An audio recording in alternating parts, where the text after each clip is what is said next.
اور بھائی اللہ نے کب کہا ہے کہ مجھے تمہاری نمازیں چاہیے؟ اللہ تو کہتا ہے تمہیں تمہارے لیے نمازیں چاہیے، اور نماز کو اتنا کیجول بنا لیا انہوں نے۔ صحیح مسلم کے اندر حدیث ہے، آپ صلی اللہ علیہ وآلہ وسلم نے فرمایا بندے کے کفر اور اسلام کے درمیان فرق ہی نماز ہے۔ جو نماز پڑھتا ہے وہ مسلمان ہے، اور جو نماز نہیں پڑھتا وہ پاکستان کے شناختی کارڈ میں مسلمان ہے، اللہ کی ڈیفینیشن میں وہ عملاً کافر ہے۔ صحیح مسلم انٹرنیشنل نمبرنگ کے مطابق 246 نمبر حدیث ہے، آپ جا کے پی ڈی ایف کھول لیں اسلام 360 میں، جا کے 246 نمبر حدیث صحیح مسلم کتاب الایمان چیپٹر میں کھول کے دیکھ لیں کہ بندے کے کفر اور اسلام، شرک اور اسلام کے درمیان فرق ہی نماز ہے۔ آپ بے شک اپنے آپ کو مسلمان کلیم کرتے رہے، لیکن وہ شناختی کارڈ والا مسلمان ہے، نکاح طلاق والا مسلمان ہے، اس کا جنازہ بھی پڑھ دیا جائے گا، پیدا ہوگا اذان بھی دے دی جائے گی، اللہ کے حضور وہ مسلمان نہیں ہے، وہ بس کلمے کا ہی ہم احترام کرتے ہیں، ادروائز تو عملاً کافر ہے وہ۔ اسی طریقے سے جامعہ ترمذی میں حدیث ہے، سنن نسائی کے اندر حدیث ہے، سنن ابن ماجہ کے اندر حدیث ہے کہ آپ صلی اللہ علیہ وآلہ وسلم نے فرمایا جس نے نماز چھوڑ دی گویا اس نے کفر کیا، من ترک الصلاۃ متعمدا فقد کفر۔ اب اس سے زیادہ اور کیا سخت بات کی جائے کہ کسی کو یقین آئے کہ جس نے جان بوجھ کے نماز چھوڑ دی اس نے کفر کیا۔ اب جان بوجھ کے یہ نہ سمجھیے گا کہ جی میں بال بچیاں دے وہ کمائی کرتا رہنا تھا منو ٹائم نہیں ملتا۔ جان بوجھ کی ڈیفینیشن بھی نبی علیہ السلام نے بخاری اور مسلم میں موجود ہے کہ اگر کوئی شخص بے ہوش ہو جاتا ہے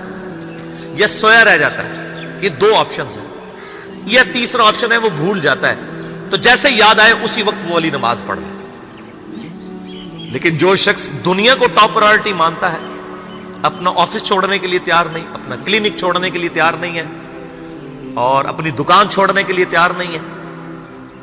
نماز کے لیے، تو ظاہر ہے کہ وہ تو اپنے آپ کو دھوکہ دے رہے ہیں۔ اللہ تعالیٰ تو اپنے معاملات کے اندر بالکل اسٹریٹ فارورڈ ہے، بالکل یہ ذہن میں رکھ لیں۔ جامعہ ترمذی میں صحیح سند کے ساتھ موجود ہے، عبداللہ بن شفیق تابعی رحمہ اللہ تعالیٰ کہتے ہیں کہ صحابہ کرام علیہم رضوان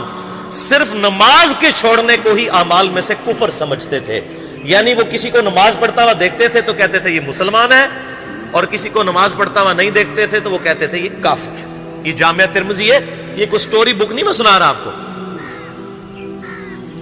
مسند احمد میں صحیح سند کے ساتھ حدیث ہے، نبی صلی اللہ علیہ وآلہ وسلم نے معاذ ابن جبل سے فرمایا معاذ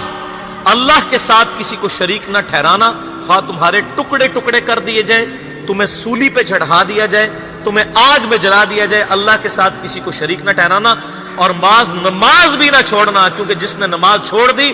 اللہ تعالیٰ کے ذمہ کرم سے وہ نکل گیا، اللہ کے حضور اس کے لیے کوئی حصہ نہیں ہے جس نے نماز چھوڑ دی۔ کتنا کریٹیکل ایشو ہے۔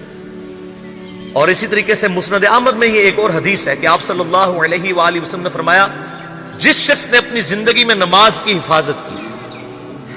قیامت والے دن وہ نماز اس کے لیے نور ہوگی، نجات ہوگی، اور اس کے حق میں دلیل ہوگی،